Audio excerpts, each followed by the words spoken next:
Buongiorno e benvenuti sia le persone presenti qui in sala con noi. Good afternoon and welcome to all the people who are here with us in this room today and the people who are connected on the internet with us.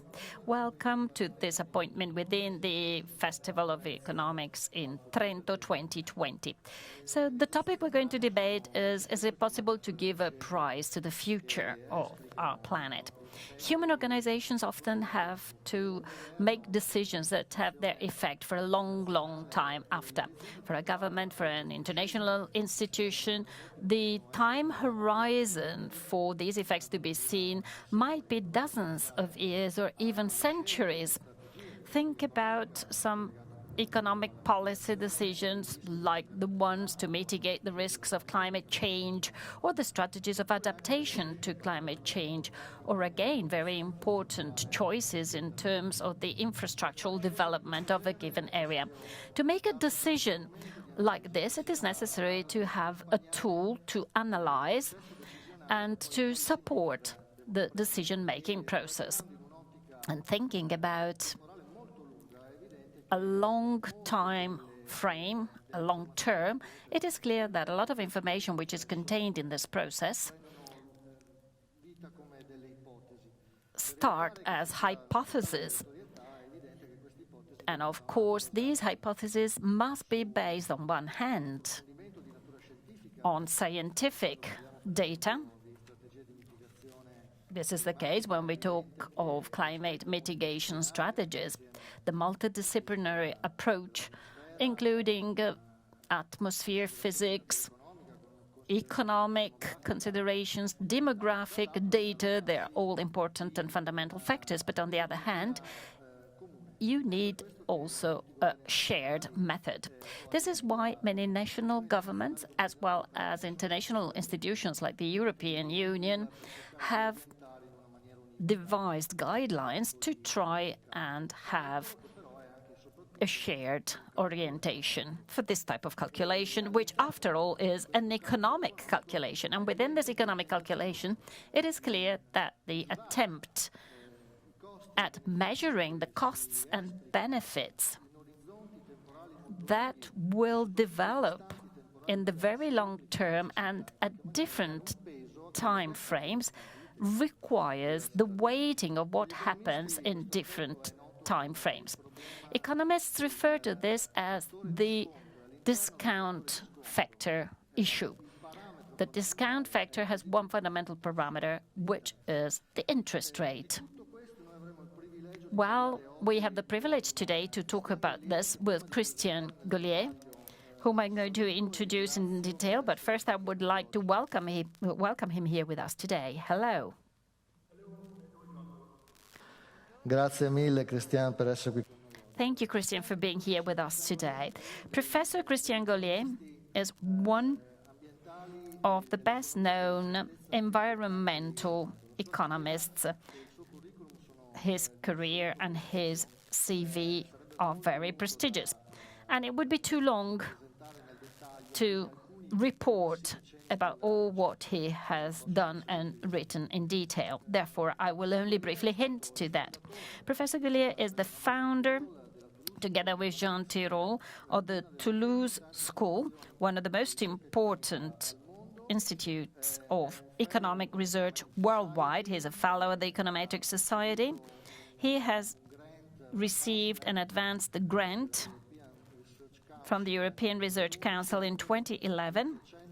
He has written more than 100 publications in the most prestigious world scientific magazines, and is one of the main authors of the two latest reports of IPCC. So he is an authority in this field. Well, Christian, I would like to ask you about some facets which are related to the issues we're debating here today. That is, when we think in terms of dozens of years, decades, or even centuries, obviously, we try to weigh the rights of different generations, the present generation and generations that have not been born yet. From a strictly ethical viewpoint, many claim that the rights of those who have not been born yet, of future generations, must be placed at the same level as the rights of the present generation. Economists have been claiming for a long time that it is necessary to review this approach, suggesting that it is necessary, when calculating costs and benefits, to identify the pros and cons of specific economic policy decisions. It is necessary to identify an interest rate inside the discount factor that is a positive value. Christian, what do you think of this? Do you believe economists are right when they claim that a positive discount rate has to be applied to this kind of calculation? Thank you for the question, Edoardo. Let me first remind the audience how crucial this problem of discounting is for our society.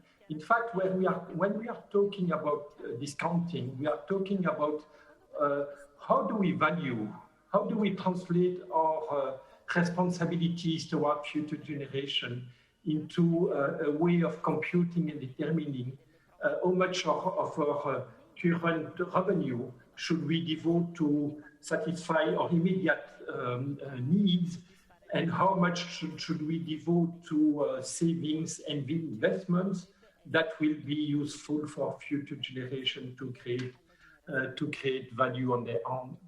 So we are really talking about our responsibility toward future generation. It's marvelous. And in economics, we translate these responsibilities toward future generation into a number, which is the discount rate.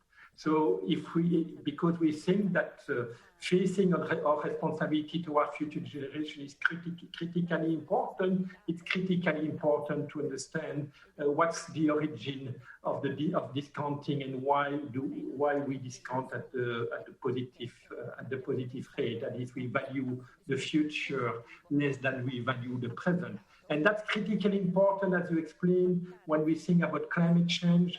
How should we, how much effort should we do to reduce our emission today? Should we postpone this effort in the waiting for more mature technologies to reduce emissions? How much should we accumulate capital for the future generation? What's the sustainability of our public debt and pension systems? All those things are related to this debate on the discount rate. Key thing just about the current decision this year to increase Italian and European indebtedness, public indebtedness, in order to reduce the negative impact of the coronavirus crisis on our current welfare and consumption. We are protecting our current consumption, and to do that, we ask future generations to accept to sacrifice more of their well-being to reimburse this debt that we are currently creating. Is it fair? Should we do something different? That's again, this is the problem of the discount rate, and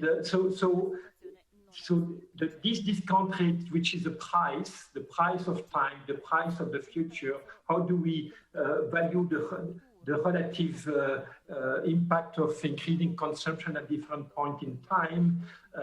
This price is related to our more ethical issue, which is our responsibilities to our future generation.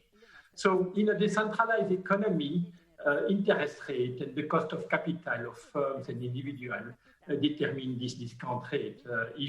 If a firm think about investing, this firm will compare its cost of capital to the return of this capital, and if the investment has a return which is larger than its cost of capital, it will be optimal for the company to invest.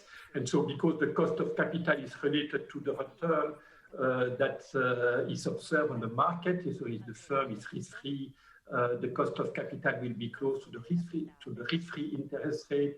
If it's riskier, it will be closer to the average rate of return on equity in the economy. So in a decentralized economy, this discount rate, this value of time, is determined by the market. And so we can look at what has been the rate of return of capital in the economy over the last century to see what has been the incentive for firms and for consumers to invest, to save and to invest for the future. For risk-free capital, the average rate of return has been close to 0%. Basically, when I think of in real term, it has been even negative in France, in Italy, in Germany, and it has been more positive in the US, around 1% per year over the last century. But if you look at riskier capital, of course, we need to compensate for the risk investors take by accepting to put more risk in their portfolio, and that generate a larger expected rate of return. It has been around 4, 5, 6, 7% per year on average, depending upon the country you consider. So it's, in fact, those returns, in particular for equity, has been extremely large, and we often refer to this observation to either the triumph of the optimist or the equity premium puzzle. On the public sector, because the public sector is not confronted to interest rate and rate of return on capital, the public sector has determined its own discount rate. And in the US, this discount rate has been over the last 20 years fixed at 7%. That means that in the US, in order to invest public money in public project, this public project must have a return at least equal to 7% per year in order to make that for the state or the union to invest in those projects. So this 7% is extremely large. Keep in mind that discounting 1,000 euros at 7% over a duration of 100 years, it's only €1. So if we use this 7%, it means that we should not value more a project that generates a single benefit in 100 years of 1,000 euros. We should not value it more than €1 today. Okay, so that's the power of discounting. So is it acceptable from the point of view of the ethics, or from the point of view of our responsibility toward the future generation? If we use 7% to discount the flow of marginal damages, climate change, of climate damages generated by emitting 1 ton of CO2 today, this present value of this flow is very low. It's something like €5 or €10. So that should be the price of carbon if we use such a large penalty of the future by using such a large discount rate. In France, we use 4%. In the UK, it's 3.5%. I'm not sure Italy has an official discount rate. If it does, please tell me. So why do we discount? So let me go back to your question, Edoardo, and I'm sorry for this little detour here. So why do we discount the future? Why do we value the future less than the present? Why do we penalize the future? So there is one simple argument that has been used by economists for the last century, and it's the idea of people are impatient. Okay, maybe some of you know the marshmallow test. You put a marshmallow in front of a little kid in an experiment, and you say to the kid, if you stay with the marshmallow, if you don't eat it within the next 10 minutes, I will come back and I will give you a second marshmallow. And most kids decide to eat the single marshmallow and don't wait for 10 minutes, in spite of the fact that the rate of return of this waiting is 100% within 10 minutes. So think about the rate of return like that in financial markets of 100% over 10 minutes. So you see that people are sometimes extremely impatient. Well, of course, this argument for why we should penalize the future coming from impatient is not ethically acceptable when we think that the benefits of waiting goes to other people compared to me. So there is an ethical issue here. If I would put a penalty for people who are born later than me, just because they are born later than me, it would be ageism, exactly as I would be a racist if I decided to put a penalty for people who don't have the same color of the skin than me. So that's ethically unacceptable. So let me remove the first argument for why we should penalize the future. Impatience is not an argument. A more critically important argument used by economists over the last century without really realizing it, in fact. It's only recently that we realize that we discount for this argument. And this argument is the following. Suppose that we live in a growing economy, that prosperity will continue over the last 2 centuries, over the next 2 centuries, as we have seen prosperity of the last 2 centuries. So over the last 2 centuries in the Western world, we have seen a 2% growth rate per year. But let me believe that we can extrapolate that for the next 2 centuries. So that means that people who will live in 2 centuries from now will be 50 times wealthier than me. And so the question is, should we value €1 to be given to them as much as I would value one more euro for myself? Okay. Well, there is a simple argument against that, which is inequality aversion. We are inequality averse. Think about, this debate and coming from the Thomas Piketty's book on the increased inequalities around the world. We are inequality averse. But if we recognize that we are inequality averse in a growing economy, our current generation is the poor people. We are the poor people, and the future generation are the wealthy people. And if you ask people today to invest for the benefit of the future generation, you are increasing intergenerational inequality. And that's a strong argument. I agree. I mean, I think you should agree with me that indeed, and it's a big if we believe that the economy will continue to grow over the next 2 centuries, I should recognize that investing for the future is bad because it increased inequalities, it increased intergenerational inequalities. And therefore, we should not do that much. We could accept to invest for the future only if the return of the investment of our project is large enough to compensate for the fact that investing for the future increase inequalities. And that's one argument, one big, in fact, the fundamental argument for why in economic models we have positive discount rate. It's a combination of 2 assumptions. Assumption 1, prosperity will continue to exist. And second, we are inequality averse. There is associated to this big idea an equation that we call in economics the Ramsey rule, the Ramsey equation, which says that the discount rate we should use on an ethical ground is equal to the product of 2 coefficients, 2 parameters, the growth rate of consumption and the degree of inequality aversion. And you immediately see the link between this equation and the idea that I developed earlier. So to end up at this stage, and I think this fully answers to your first question, Edoardo, there is an argument for why we should penalize the future in a growing economy. We should, investing for the future, increase inequality, and we should do that investing only if the rate of return of those investments is large enough. So in other words, we need to discount the future at a positive discount rate, and this discount rate is the product of the degree of inequality aversion of the people time the growth rate of consumption. What's the degree of inequality aversion?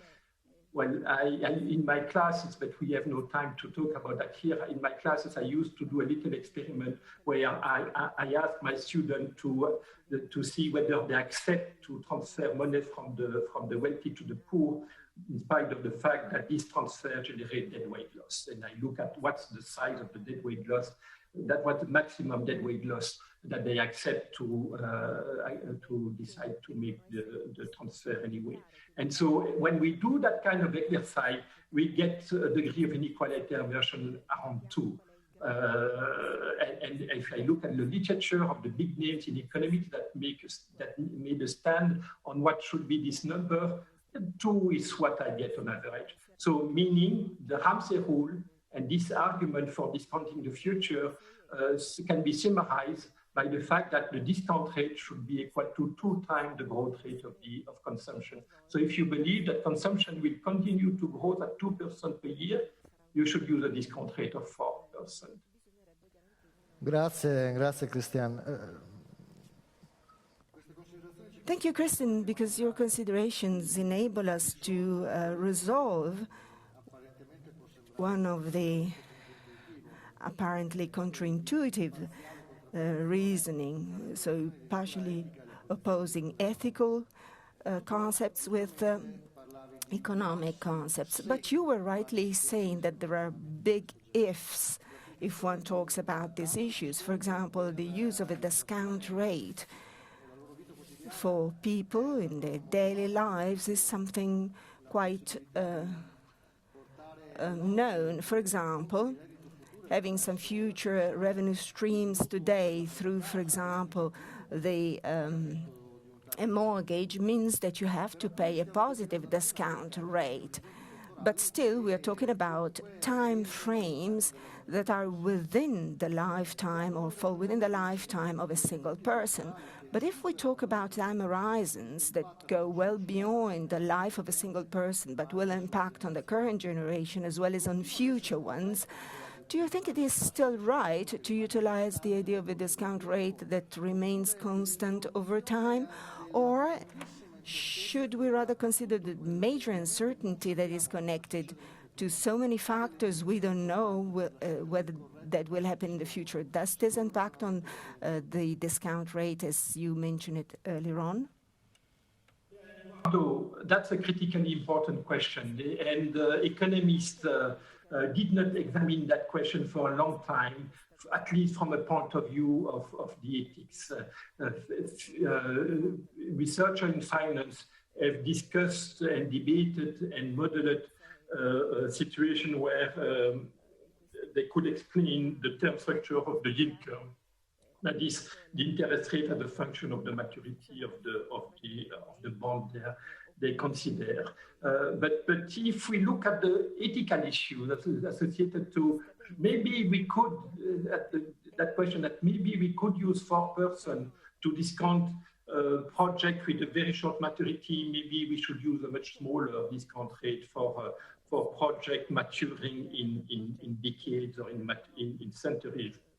This is the case, for climate change, for the management of nuclear waste in France and things like that. Yes, and let me link this question of the term structure of the socially desirable way of penalizing the future to the question of the uncertainties. Of course, the rule that I just presented, this Ramsey rule that has been used in the debate on carbon pricing 10 years ago, in particular in the debate between Nick Stern and Bill Nordhaus. This Ramsey rule was used by economists to debate on that, and that explains, for example, why Bill Nordhaus used a discount rate of 4% in those models. So that this 4% comes from the Ramsey rule. The problem is, for such long maturities, there is so much uncertainty about whether the Italian or the world prosperity will continue to grow at 2% per year. In fact, if you look at the last two decades, there has been such a large change in this growth rate and on the expectation about this growth rate that I think it's critically important to recognize this uncertainty and to recognize that our responsibility to our future generation is critically related to those uncertainty. Of course, if we are sure that the growth rate of our economies will continue to be 2% per year for the next centuries or so, Why should we care about climate change? Future generation will be so much wealthier than us that we should not care too much. The problem is we are not sure at all that the growth rate will be as it was over the last 2 centuries. And forget about the last 2 centuries, think about the seven last millennia. The last 7 millennia, the average growth rate has been basically 0%. Okay, we believe that the level of consumption of the Italian farmer at the end of the 17th century was not larger than the 7 millennia earlier. So basically the growth rate of consumption in the world has been 0% for 7 millennia, and this is only over. It has been only over the last 2 centuries that things change a bit, and so we are not so sure that these 2 centuries is there forever, or it's just an accident of history, and we will go back to a more standard situation with no growth. So this debate about the secular stagnation, the possibility of a big pandemic, not coronavirus but Black Death, that will bring us back to the Middle Age. Or maybe, quite the contrary, we are just discovering scientific and technological knowledge that we didn't know earlier.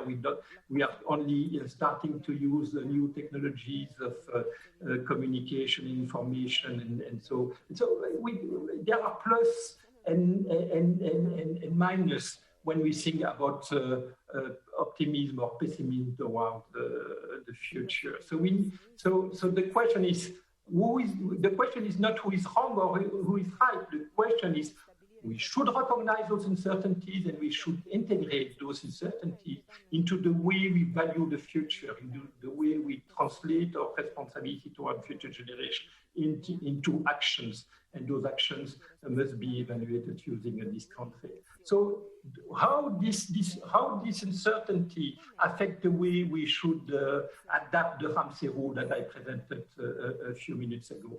Well, think about yourself, okay? What's the effect of an information that would come to you tonight that would tell you, you believe that your incomes will continue to grow at 2% per year until you retire. In fact, my friend, this is not true. There is uncertainty. Maybe it will be 3%, maybe it will be 4%, maybe it will be 1%, maybe it will be 0% until your retirement. How this new uncertainty about your own future would affect your own willingness to sacrifice the present for the benefits of your own future. Well, we know economists have been working on that over at least 1 century, since John Maynard Keynes, who introduced the concept of precautionary saving. People save because their future is uncertain. Okay, saving is sacrificing the present for the benefit of the future. So what you do in your own life, we should also do it at the collective level. Okay, so if our collective future is more uncertain, we should collectively decide to invest more for the future. And how do we do that? We do that by reducing the discount rate we use. By reducing the discount rate we use, more projects will pass the test of a positive net present value.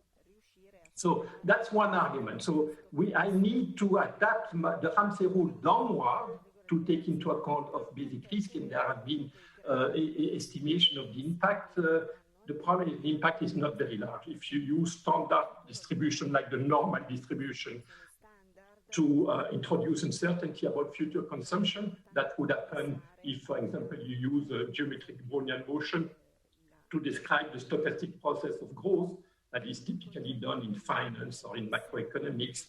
The effect of uncertainty is not so large in the discount rate. So that's why over the last 10 years, recognizing that we have those big shocks on our economies, the financial crisis of 2007 and 8, the current coronavirus crisis, we see that it's just not possible to represent those shocks using a Gaussian distribution. There are fat tails, there are black swans, there are catastrophic macro events that cannot be represented with the normal distribution. And once you introduce those fat tails into the model, in fact, the impact of those uncertainties on the way we should translate our responsibility to our future generation into a discount rate is much bigger. So we should reduce lots the discount rate because of those uncertainties. Okay, so let me stop here at this stage. I think I answered your question. I didn't give you exact quantitative answer to your question. I just gave you argument for why just using the Ramsey rule is a crazy idea. So for example, in France, we have decided to use that kind of arguments of factors to revise the discount rate. That was typically 8% 20 years ago. Now it's 4% for short maturities, and it goes down to 0% for maturities larger than 1 century. And the argument is that for very long maturities, the uncertainty is so large, you know, that's in fact the inequality aversion argument that I gave you earlier, that is still true on average in expectation, because there is so much uncertainty about the usefulness of this argument that we should basically eliminate it. Grazie mille Christian. Questi aspetti che tu hai... Thank you very much, Christian. These aspects which you have so well explained are part of the cost-benefit analysis for those projects that are evaluated on a decades or centuries. In Italy, the idea of the cost-benefit analysis has come from the university rooms to be applied to more recent facts. For instance, recently, there was a publication of the cost-benefit analysis of a large infrastructure that will connect Italy to France. I'm talking of the high-speed train connecting Turin with Lyon. So apart from polemics, the cost-benefit analysis is something used to evaluate projects that also have completely different repercussions. So there is one problem. I mean, if the method is right and correct to understand whether a project is valid or not, can we actually use the very same approach to compare projects that are totally different one from the other? I shall give you an example. As you rightly recalled, we're going through the COVID pandemic crisis. We know that huge investment will be necessary when the vaccine is available to achieve global coverage. And this implies the immediate use of huge resources. But we also know that we have budget constraints. Therefore, investing on this kind of project means giving up other projects that would have benefits over centuries, like the projects to capture and stock CO2. I mean, do you believe that it is possible to use this approach also to compare projects that are different from one from the other? Edoardo. People understand the role of cost-benefit analysis. I mean, you are right to say we face a budget constraint at the level of the household, at the level of the state, and the consequence of this constraint is that, and it's particularly important in time of in hard time like crisis. We need to make sure that each public euro spent is spent to create the larger possible value for society. We need to make sure that given this limited amount of public money we have, we maximize the creation of value of this money. Okay, and the only way to do that, is to value things. Okay, you cannot decide things if you don't put values on things. So I urge government, some do more than others on that dimension, they should take time to make public the way they value things. I talk here over the last 25 minutes about the value of the future, But that's not the only thing. You are right to say. I mean, in the Lyon-Turin train connection, there are many other issues that comparing using that public money for more immediate needs. The Lyon-Turin will not be there for the next 5 years or so, and it will be used for centuries probably.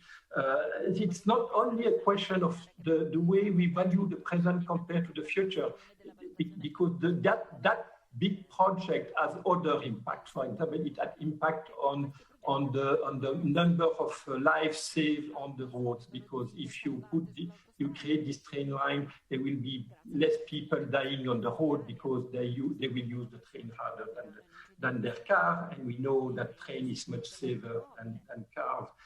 It's also, so how do we value life saved? Okay, does the Italian government have something to say about that? In France, we have decided 10 years ago to put a value of life at 3 million per person, 3 million euros. How do we value the quality of the environment? In the other side of the Alps in France, there are big cities that are overburdened by trucks crossing the Alps, with not only CO2 emission, but a lot of other very nasty emissions, pollutions, and that has a value too. I mean, how do we value nature? Okay, how do we value natural capital? So don't try to make good decisions if we don't first value those things and use the same value for life. For example, when you compare an investment to reduce climate damage, among those damages there will be a loss of life expectancy, that's related to the value of life. There will be so many other impacts. So don't try to decide about how much to invest to reduce emissions of CO2 if you don't before that estimate and make clear what's the value of things that are important for your citizens. Okay, so life is decision. Decision must be based on value, and cost-benefit analysis does exactly that. It puts on a balance the good things of the project, and they translate those good things into euros value. And on the other side of the balance, it put the cost, most often, the financial cost of the project. And we should do it. The project creates social value, if and only if the value of those benefits of so many different nature is larger than the cost of the project.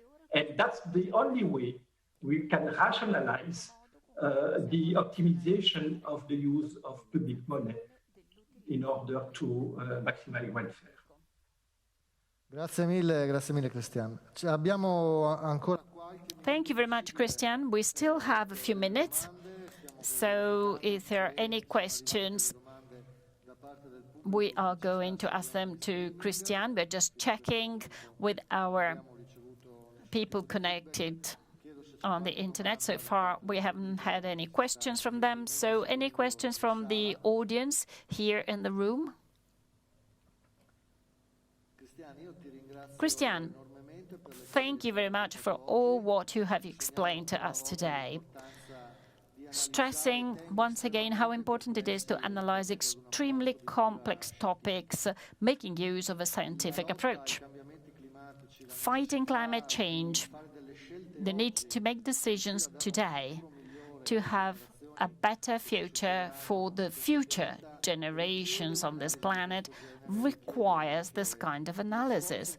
And it requires an intellectual effort by people who, like you, have dedicated most of their careers to this kind of analysis. So thank you very much once again for being with us today and for telling us so much. Thank you very much. It's something to thank you very much for the compliment.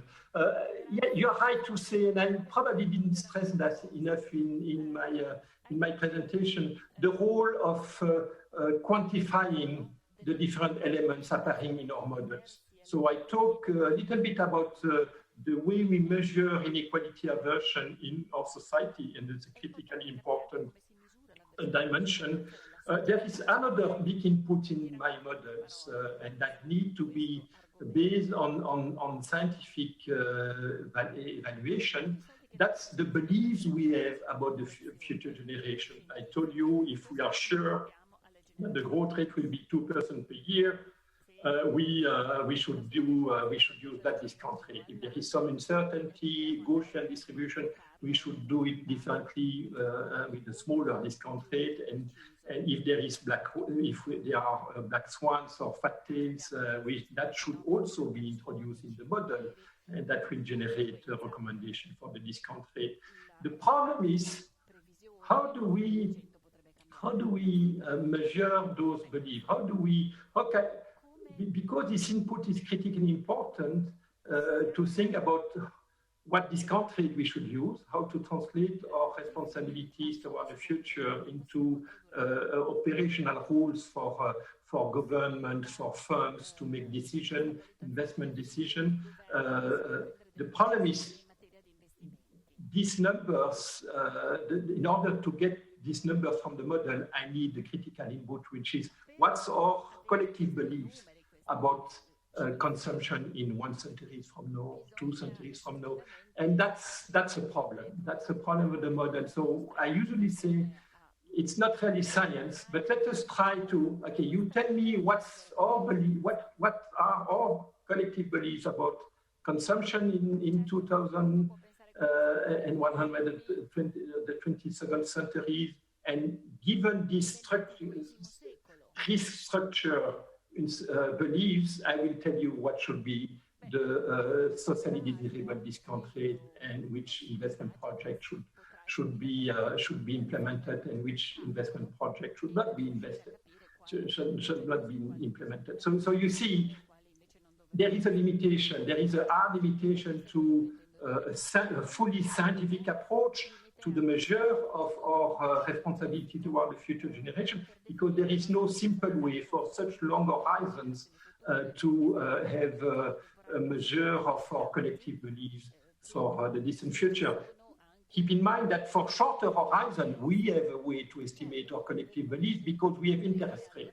Okay, you can reverse the Ramsey rule. If you observe the interest rate, suppose that it's minus 1%.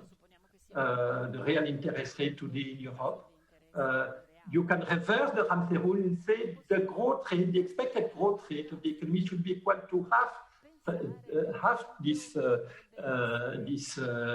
interest rate. So you get one simple way to estimate our collective belief. The problem is that we don't have interest rate for the kind of time horizons that I'm thinking about when I'm thinking about future generations.